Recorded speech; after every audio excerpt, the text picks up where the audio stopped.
Olá, companheiros. Dando sequência à proposta da nossa Casa de Associação Espírita Sérgio Xavier, está veiculando um estudo e uma reflexão em cada dia da semana. Em função do momento que nós estamos passando atualmente, eu resolvi falar um pouco de um estudo que nós demos o título de A Liberdade no Cárcere. É um sentimento que muitos estão me relatando, de se sentir limitado, aprisionado, né, impossibilitado. Então, nós vamos buscar na experiência de um psiquiatra que eu admiro muito, Viktor Frankl, é um psiquiatra judeu, viveu na Áustria e vivenciou a teoria da proposta sua em psiquiatria durante 4 anos em Auschwitz, no campo de concentração. Sem dúvida nenhuma que não compara 4 anos em Auschwitz com o que nós estamos passando. Mas na sua essência, na proposta, é que nós vamos perceber que tem uma semelhança, que é de buscar sentido a tudo aquilo que nós passamos. E no caso dele, foi um horror. 4 anos em Auschwitz. E lá, ele, estudando a si próprio e aos outros, foi percebendo etapas que iam acontecendo ao longo do tempo, que eram acompanhadas de aquisição de valores espirituais profundos. Então, ao analisarmos essas etapas, eu percebi que tem algo de comum com o que nós estamos passando. Quando eu percebo as pessoas, algumas ansiosas com a questão do contágio, outras aflitas com a solidão, outras não dando conta mais da confusão em casa, outros estão quase que aprisionados mesmo, há quase 60 dias sem sair de casa. Então nós vamos buscar nas reflexões de Viktor Frankl algo que possa dar sentido a esse momento que nós estamos passando.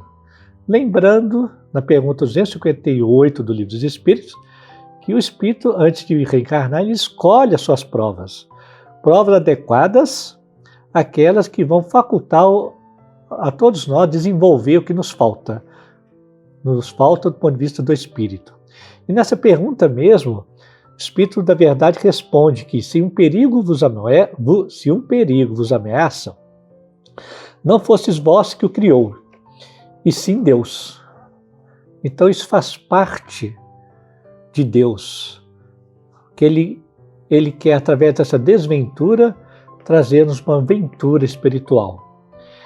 Então, Viktor Frankl, como eu disse, era um judeu, já era reconhecido, psiquiatra, já estava com seu passaporte pronto para ir dar aula nas faculdades dos Estados Unidos, quando a Segunda Guerra estourou.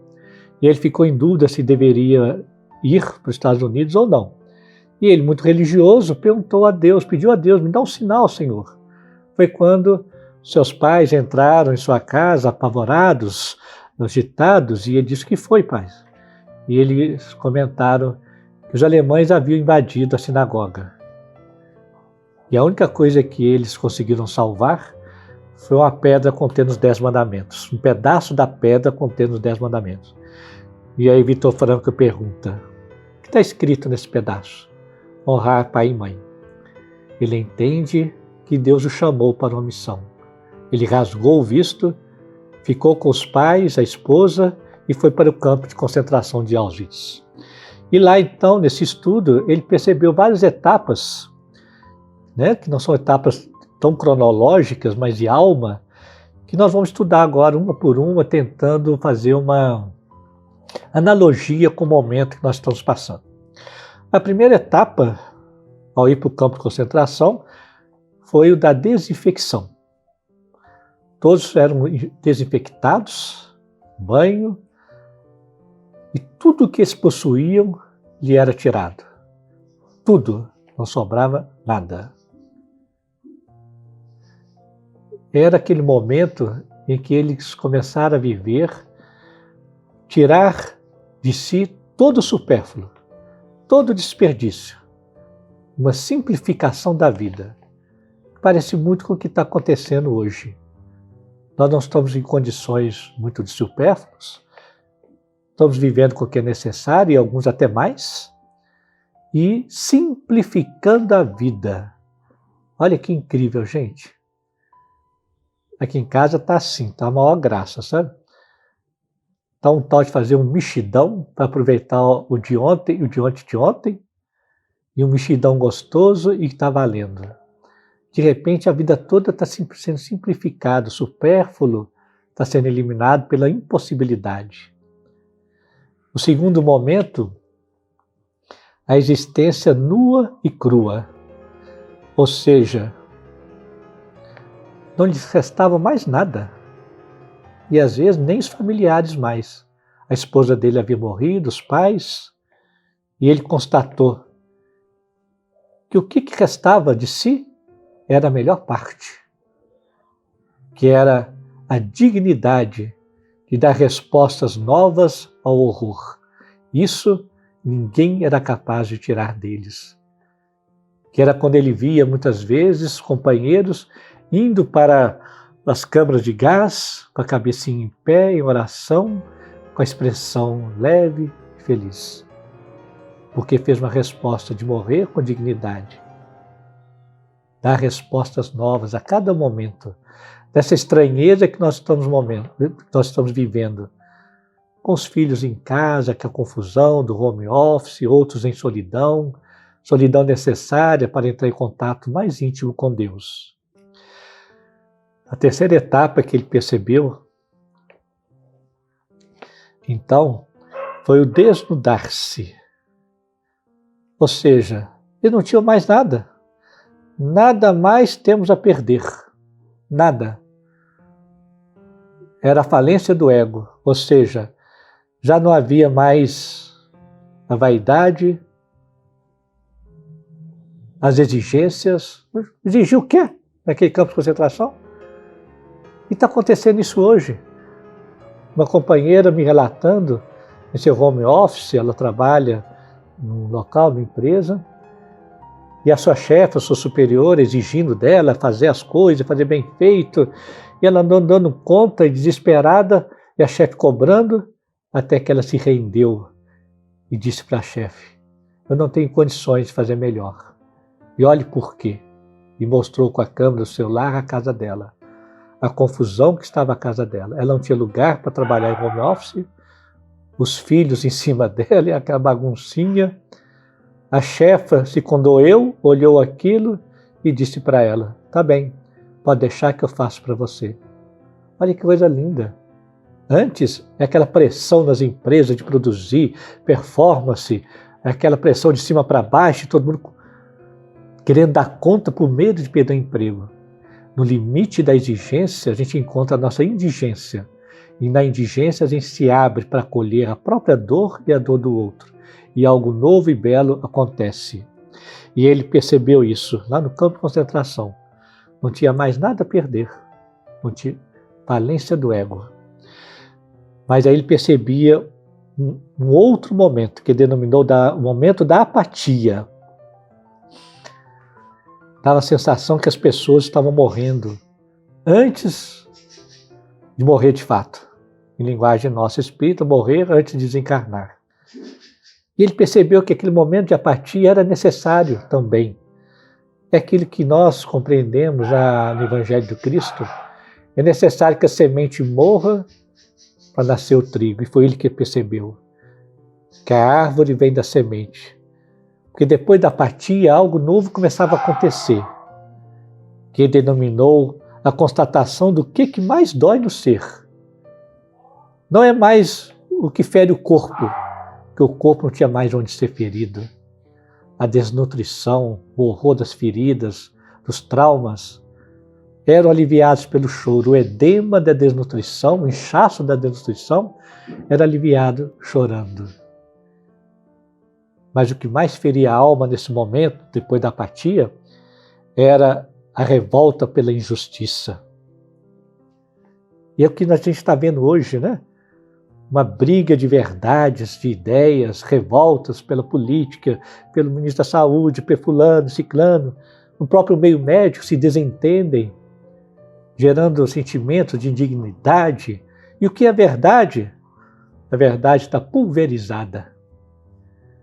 Nesse sentimento de injustiça que lá no campo de concentração de nada valia, que poderia valer a morte antes do tempo, fez surgir então o terceiro momento, o nascimento da humildade.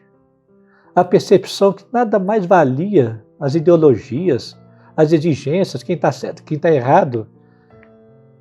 O que adianta ficar com a sua verdade, a minha verdade, com a minha ideologia, em detrimento da pessoa, do outro?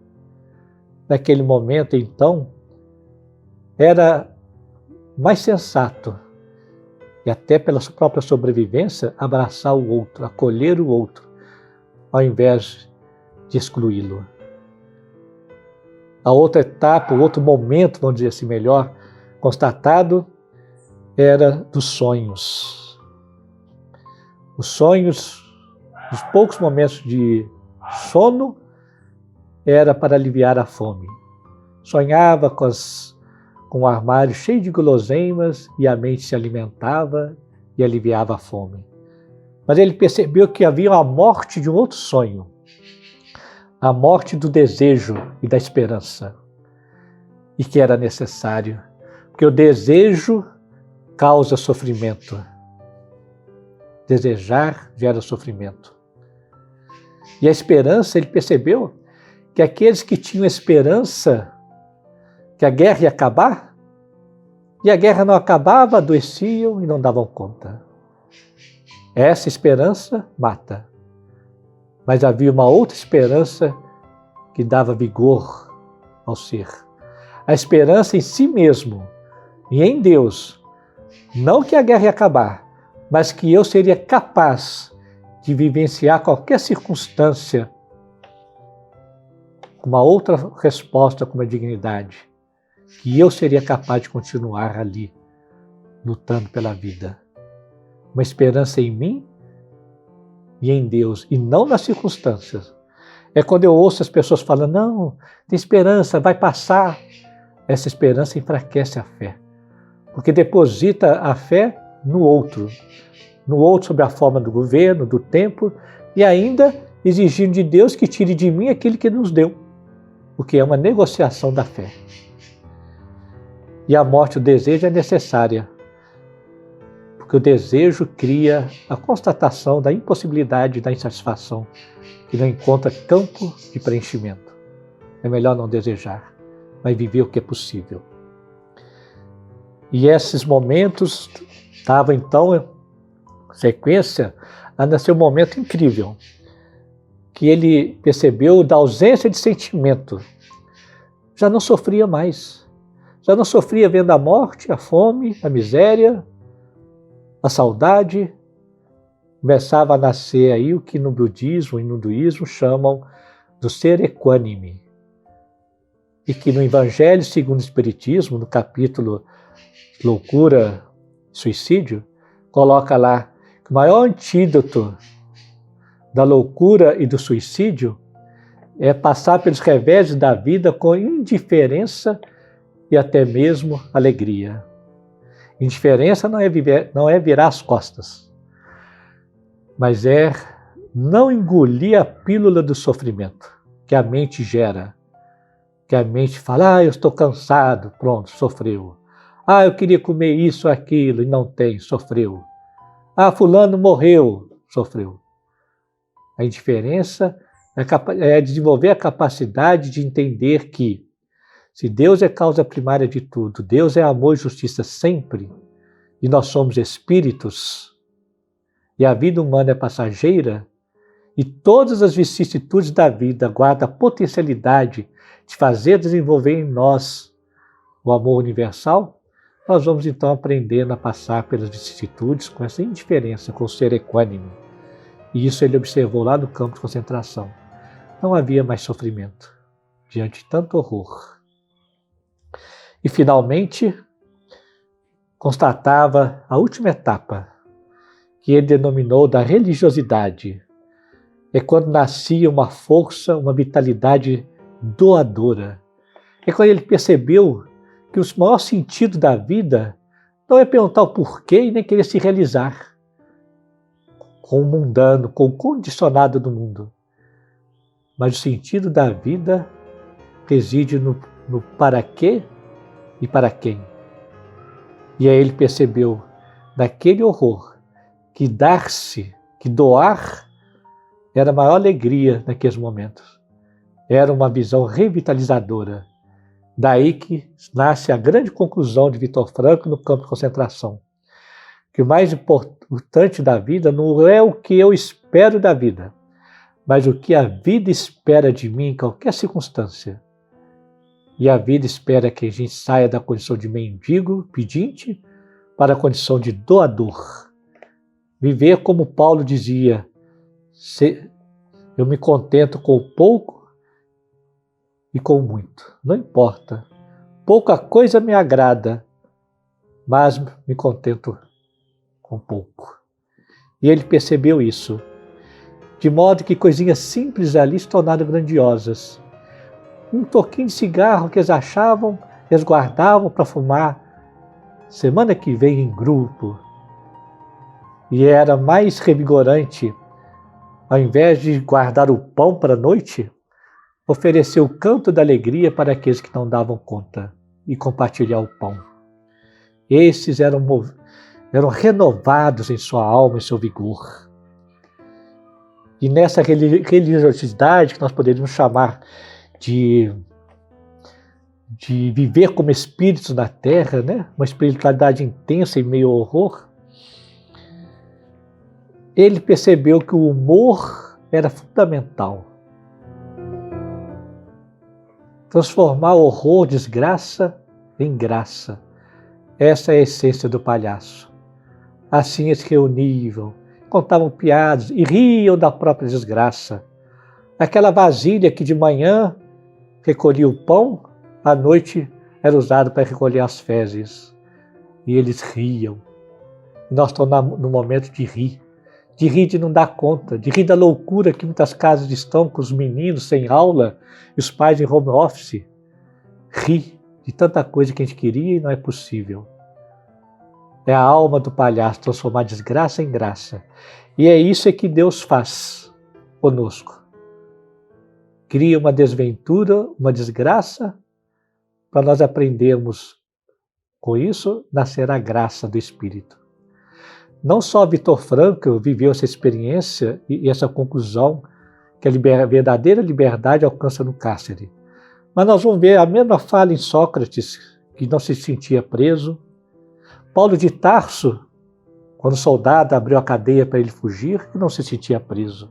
Gandhi, Mandela, Mujica, todos eles agradeceram os momentos de cárcere. E foram graças a eles que se tornaram o que eles foram, e o Mujica ainda vive entre nós, relata, e graças a eles que se tornaram o que foi.